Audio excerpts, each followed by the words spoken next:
Hey guys, welcome back sa aking channel at welcome back dito sa garden. So ang pag-uusapan natin ngayon ay kung paano pamulaklakin uli ang ating mga bugis. So kagaya nito, so ayan, yung mga pinaglagyan ng mga bulaklak like ito, ganito, so kailangan natin tanggalin. Tapos kung hindi na sila namumulaklak ay kailangan din nating itrim. So ayan, tatanggalin lang natin ito para umusbong yung panibagong bulaklak. Ayan. At kung wala na silang bulaklak ay pwede na nating i-cut, i-prune natin para madaling dumami yung kanyang flowers.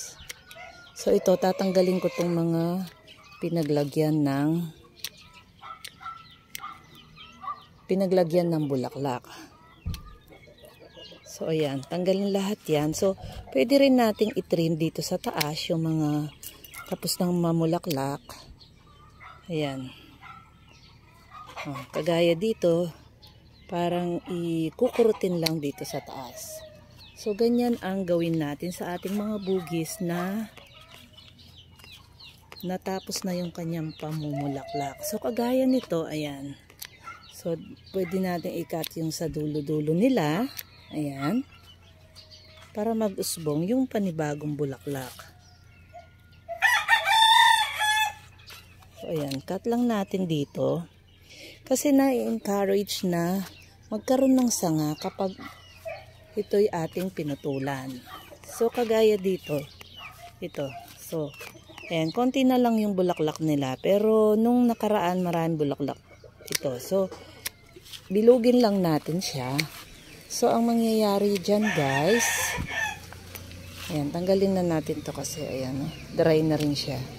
Ang mangyayari dito ay mag-i-encourage na mamulaklak ang ating bougainvillea. So, ayan, bilugin natin ito. Ayan, palipas na yung kanyang bulaklak guys. Ito, palipas na yung bulaklak nito. So, ganyan ang gawin natin sa ating mga bougainvillea. Ayan, bilugin natin to. So, tanggalin ko na itong mga kasi dry na. So, nagda-dry na rin sila. Ayan.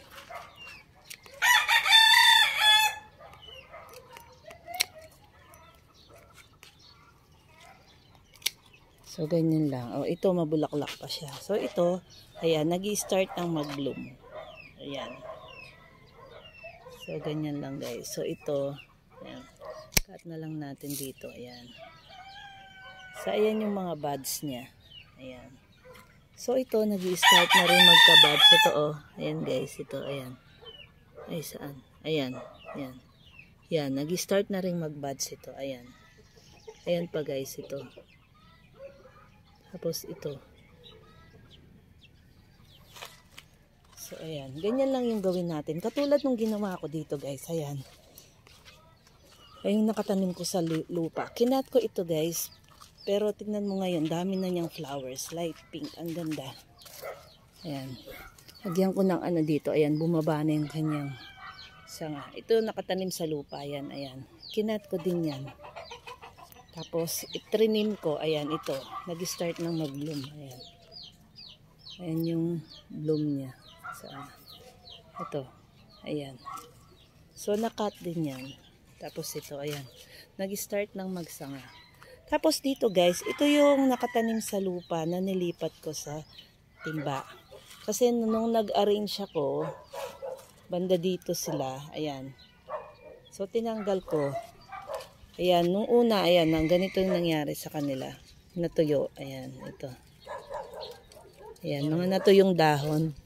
Morning. Ayan. Yung mga natuyong dahon na to, ayan. Ayan. Ito. So, nung nilipat ko, kasi guys, yung mga bougainvillea naman ay madali lang mabuhay yan.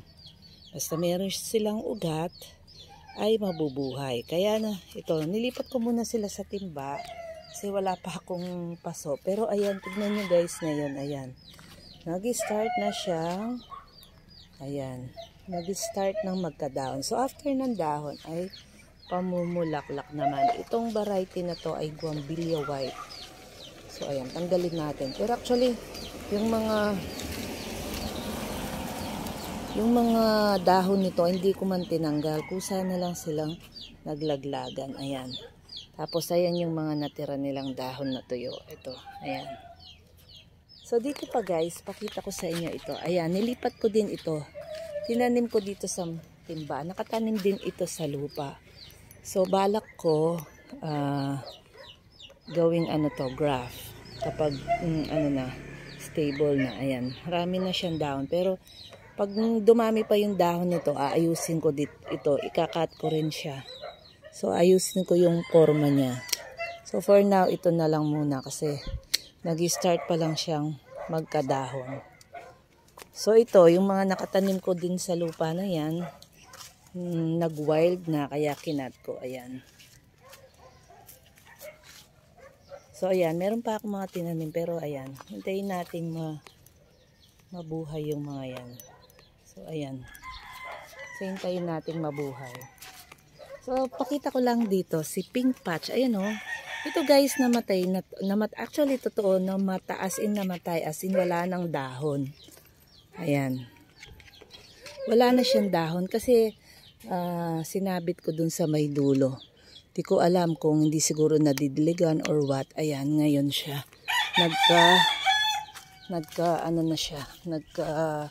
Buhay na siya. Ang ganda niya. Oh. Ito, nung nag-dry, pinutulan ko yung iba kasi yung kanyang mga sanga kasi as in dry na dry talaga. Pero ngayon, ang ganda niya. Oh. Ayan, ganda talaga ni Pink Patch. So, ayan. Ito yung mga ibang bugis natin. So, ayan. Katulad nito. Ayan. Para ma-encourage. O, kagaya nito. Ikakat natin to. Para ma-encourage na mamulaklak ang ating bonggambilya ay ititrim natin. So, ayan. Itrim natin ito. Pabilog. Ayan. Ayan.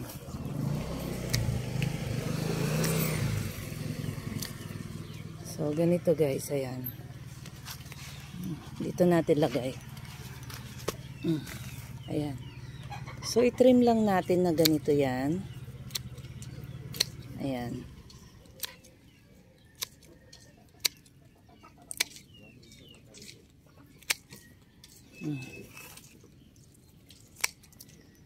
Ayan, pabilog. Kasi nakikita ko wala pang mga buds ito. So hindi pa siya nagfa-flower. Ayan. So mga ilang araw tignan natin guys ito. Update ko kayo dito. Ayan. Ganito lang yung gawin natin guys. Mag-prune tayo, mag-trim sa ating mga bonggambilya para ma-encourage silang mamulaklak. Yan ang ating tip for today. So, tip number 1 po tayo. So, magkakaroon po tayo ng daily tip. Ayan. Base po sa akin, experience at sa mga experience din po ng mga ibang bonggambilya. Kasi, sabi ko nga po sa mga nagdaan nating mga video, ang kailangan po ng ating mga bonggambilya ay, unang-una ay sun. So, gustong-gusto nila sa full sun. Pangalawa po ay fertilizer.